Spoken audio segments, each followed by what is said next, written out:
Mungkin karena saya kurang persiapan untuk pendakian anak Gunung Krakatau pada saat itu, saya memilih sol sepatu yang salah. Sol sepatu yang saya gunakan adalah sol sepatu yang mengandung karet. Dan ketika kami menanjak gunung tersebut, panas gunung tersebut adalah 40 derajat Celcius. Ketika kami mencapai leher gunung tersebut dan turun kembali ke bawah, ternyata sol sepatu saya sudah meleleh karena tidak tahan dengan panas yang terjadi pada pasir gunung tersebut. Akibatnya apa? Akibatnya seluruh tubuh kami memanas.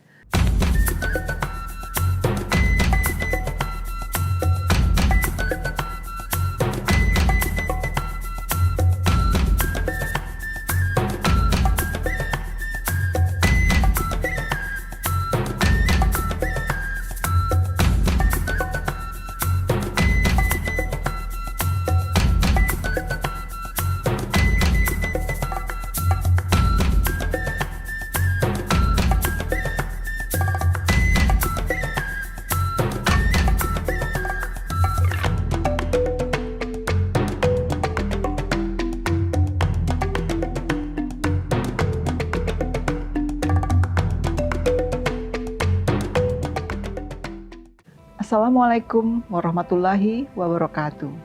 Saya Marisa dan saat ini sedang duduk di sebuah pojok kecil toko outdoor yang hangat, mengenang jejak-jejak langkah saya dalam sebuah perjalanan yang saya beri nama Perjalanan Menunduk.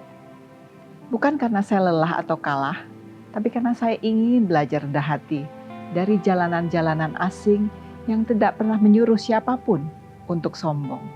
Hari ini saya mencoba untuk menceritakan perjalanan menunduk saya. Salah satunya adalah menuju ke Gunung Anak Krakatau. Kami berangkat dari Bandar Lampung menuju ke Pulau Sebesi menggunakan perahu klotok, perahu tradisional, dan kami dapat menatap dari kejauhan Gunung Krakatau yang baru saja meletus 3 minggu yang lalu dengan ketinggian lava yang dilempar ke atas langit setinggi 1000 meter. Kami membayangkan betapa panasnya gunung itu pada saat 3 minggu setelah kejadian itu. Kami sempat bermalam di Pulau Sebesi bersama teman-teman. Pulau Sebesi adalah tempatnya orang-orang Sumba dan Bima, pelaut-pelaut tangguh yang berada di sana, yang akhirnya menjadi perkampungan dari daerah asal mereka. Keesokan harinya, ketika pagi yang hangat, kami menuju ke lokasi Gunung Anak Krakatau. Dan kami diperkenankan untuk menanjak gunung tersebut sampai ke leher gunung. Mungkin karena saya kurang persiapan untuk pendakian anak Gunung Krakatau pada saat itu, saya memilih sol sepatu yang salah. Sol sepatu yang saya gunakan adalah sol sepatu yang mengandung karet. Dan ketika kami menanjak gunung tersebut, panas gunung tersebut adalah 40 derajat Celcius.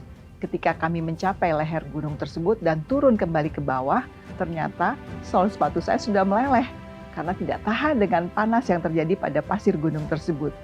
Akibatnya apa? Akibatnya seluruh tubuh kami memanas. Sebagai informasi, pendakian kami ke leher Gunung Anak Krakatau adalah mendapatkan izin resmi karena kebetulan ada pos polisi di sana yang mengetahui bahwa kami berminat untuk mendaki sampai ke puncaknya.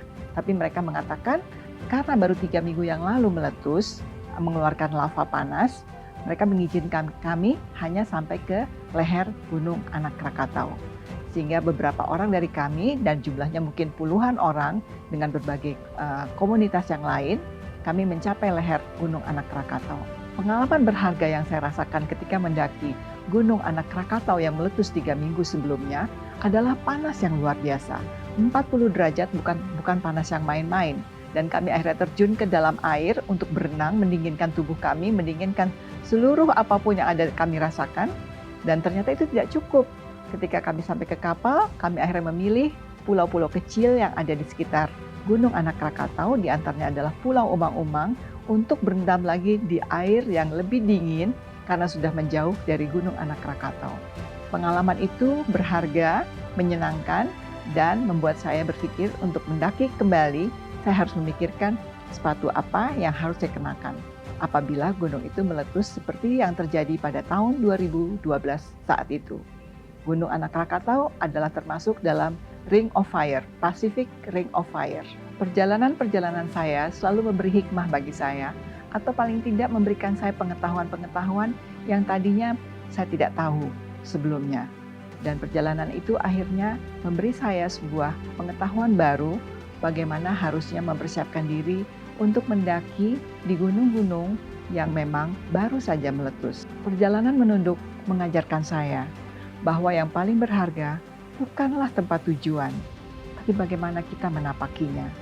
Bahwa manusia tidak perlu menaklukkan dunia, cukup berdiri bersisian dengannya sambil menunduk, belajar, menerima, dan memahami.